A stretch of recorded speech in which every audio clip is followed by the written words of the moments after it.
Wherever you go, whatever you do, throw a little at it. Omax, Vest and Briefs.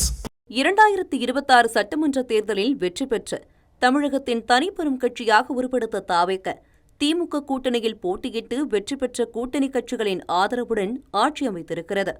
தாவேக அரசு ஆட்சி அமைந்து 50 நாட்களை கடந்திருக்கும் நிலையில் அரசு அறிவிக்கும் ஒவ்வொரு திட்டங்களும் சர்ச்சையை கிளப்புவதோடு அரசு பணி நியமனங்களும் ரகசியமாக வைக்கப்பட்டிருப்பது பல்வேறு விமர்சனங்களை ஏற்படுத்தியுள்ளது. குறிப்பாக அரசு அறிவித்த 200 யூனிட் விலையில்லா மின்சாரம், சிங்கப்பெண் சிறப்பு அதிரடிப்படை, டாஸ்மாக் கடைகள் மூடல், பயிர்க்கடன் தள்ளுபடி என அரசு அறிவித்த திட்டங்கள் அனைத்திலும் எழுந்திருக்கும் குளறுபடிகள் பொதுமக்கள் மத்தியில் அதிருப்தியை ஏற்படுத்தியுள்ளது. ஆட்சி பொறுப்பேற்ற 2வது நாளில் தன்னுடைய ஆஸ்தான ஜோதிடரான ரதன் பண்டிட் வெற்றிவேலை முதலமைச்சரின் ஆலோசகராக நியமிக்கப்பட்டதற்கு எதிர்க்கட்சிகள் கடுமையாக எதிர்வினையாற்றியதன் விளைவாக அந்த நியமனம் ரத்து செய்யப்பட்டது.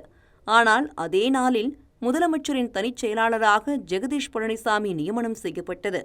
40 நாட்களுக்கு பின்னர் அவரே சொல்லி வெளியே திரியும் அளவிற்கு அப்பதவி நியமனம் ரகசியம் காக்கப்பட்டதாகவும் குற்றச்சாட்டு எழுந்தது. அதோடு தனது இறுதிப் படமான ஜனநாயகன் திரைப்படத்தின் தயாரிப்பாளர் வெங்கட் கே நாராயணாவை தமிழக அரசின் டெல்லி சிறப்பு பிரதிநிதியாக நியமனம் செய்யப்பட்டதற்கான அரசு உத்தரவை தமிழக பாஜக தலைவர் நயினார் நாகேந்திரன் வெளியிட்ட பின்னரே வெளிச்சத்திற்கு வந்தது. இந்த ஜியோ பொறுத்த மட்டும் இன்னைக்கு கன்னடத்தைச் சேர்ந்த ஒருத்தரை டெல்லி சிறப்பு பிரதிநிதியாக இன்னைக்கு நியமனம் பண்ணியிருக்கிறாங்க.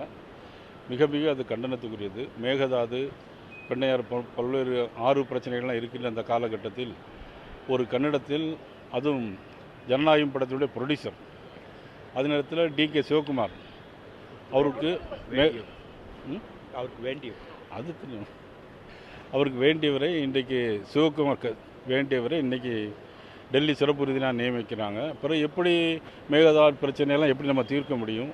முதலமைச்சரின் முக்கியமான ஆலோசனை கூட்டங்களிலும் அமைச்சரவையிலும் ஜான் ஆரோக்கியசாமி பங்கேற்பது, முதலமைச்சர் மற்றும் அமைச்சர்கள் பதவியேற்கும் போது எடுத்துக்கொண்ட ரகசிய காப்பு உறுதிமொழிக்கு எதிரானது என எதிர்க்கட்சிகள் குற்றம் சாட்டியுள்ளன.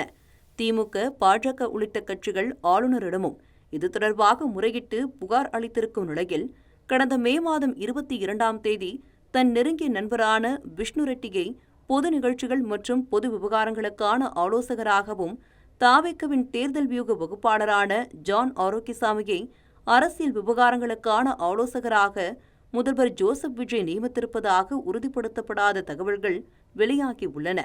ஆட்சி பொறுப்பேற்ற முதல் நாளில் வெளிப்படையான, ஊழலற்ற, நியாயமான ஆட்சியை வழங்குவோம் என சூளுரைத்த முதலமைச்சர் ஜோசப் விஜய் தனது அதிகாரத்தை பயன்படுத்தி அரசு உயர் பதவிகளுக்கு நடைபெறும் நியமனத்தை கூட வெளியே சொல்லாமல் மறைத்து வைத்திருப்பதன் பின்னணியில் இருக்கும் மர்மம் என்ன என்ற கேள்வி அனைவரின் மத்தியிலும் எழுந்துள்ளது.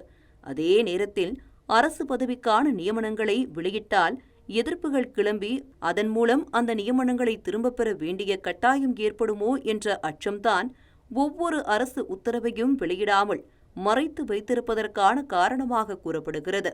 அரசு உயர்பதவி நியமனங்கள் தொடர்பான உத்தரவோடு அரசு துறைகள் சார்ந்த அரசாணைகளும் வெளிவருவதில்லை என்ற புகாரும் சமூக ஆர்வலர்கள் மத்தியில் எழுந்துள்ளது.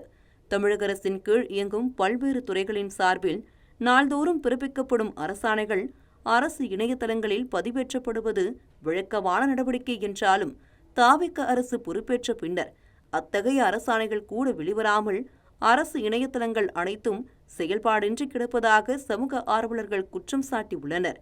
வெளிப்படைத்தன்மை என்பது வெறும் பெயரளவில் இல்லாமல் செயலளவில் வருவதற்கு தேவையான முன்னெடுப்புகளை முதலமைச்சர் ஜோசப் விஜய் மேற்கொள்ள வேண்டும் எனவும் கோரிக்கை எழுந்துள்ளது. இந்த மாதிரி யூஸ்ஃபுல்லான இன்ஃபர்மேஷன்ஸை தெரிஞ்சுக்க தமிழ் ஜனம் சேனலை சப்ஸ்கிரைப் பண்ணுங்க.